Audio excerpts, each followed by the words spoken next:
Hey everyone, Thunderbob here, and tonight I'm doing a little bit of No Man's Sky. I wanted to just test this out using my 3080.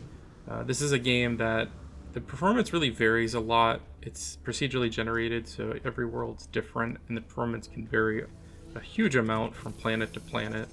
Right now I'm on a space station, and my frames per second are pretty much locked to 144. I've got VSync on, so it's locking my max frames per second. And in space, it's mostly 144 as well. But it's when you're entering an atmosphere and when you're landing on a planet that the frames can vary a lot. Like here, I'm dropping a little bit.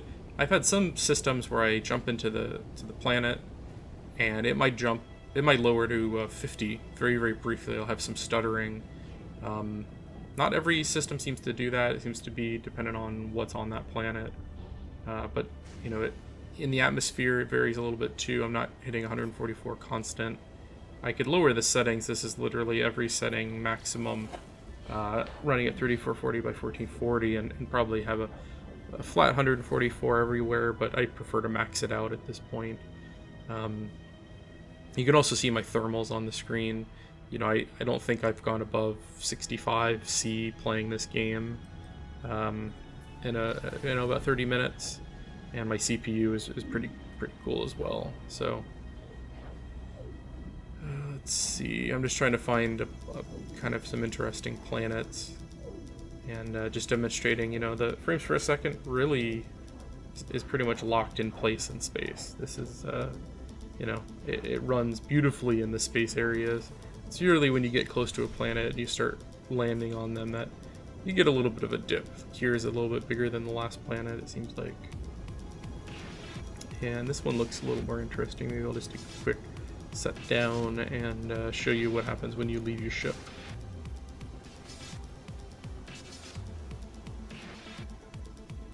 See, it's dropping in about 100 or so.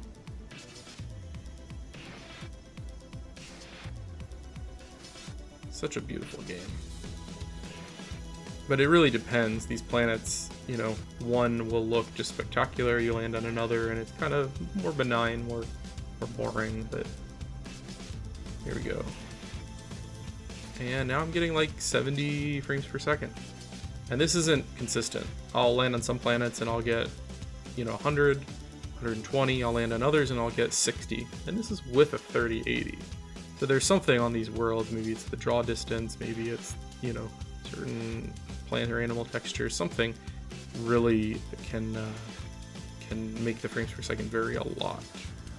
So I'm just going to cycle through a couple of worlds. I'm not going to spend a whole lot of time on any one, but just show you some of the various planets and the frames that you'll get. And here's another planet.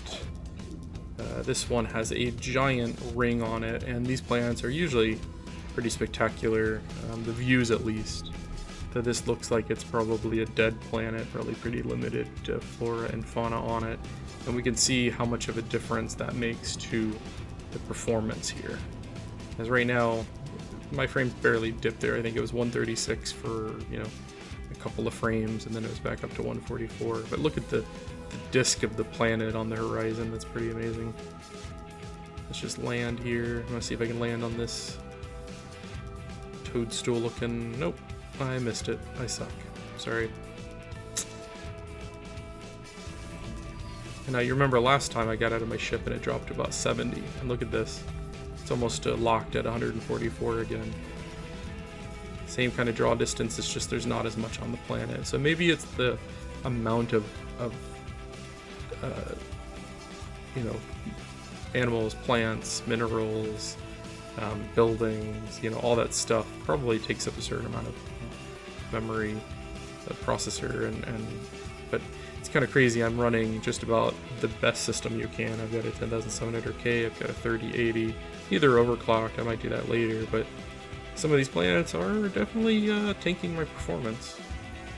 Here's another planet where I do get better performance than on that first world I was showing you. Not quite as good as the dead planet, but goddamn, this is beautiful. Like, this is actually a planet I made my home base on, and at night there's like this this orange grass. And during the day, it's just normal, but at night it becomes like bioluminescent, along with a lot of like the mushroom-like plants on it. It's just it's amazing. Like there are moments like this where I boot it up in VR and I just kind of stare, and it's pretty amazing. Yeah, this is a great game.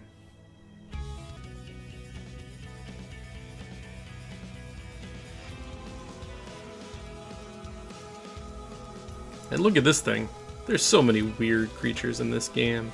It's an eyeball rolling around. I've never seen this type of creature, and I played this game a lot. I've probably visited hundreds of planets, and I'm still seeing shit I've never seen before. Oh, Sentry doesn't like that. Run away! Yeah, so I just wanted to show off a couple of the different planets and environments you might run into, show you how the frames per second are pretty much locked in space and while flying around. And when entering planets, it will vary a whole lot depending on the composition of that planet. This one's kind of in the middle. It's a really cool planet, but it actually runs pretty well. But then there are other planets that I found that, you know, they'll drop by 50 frames per second.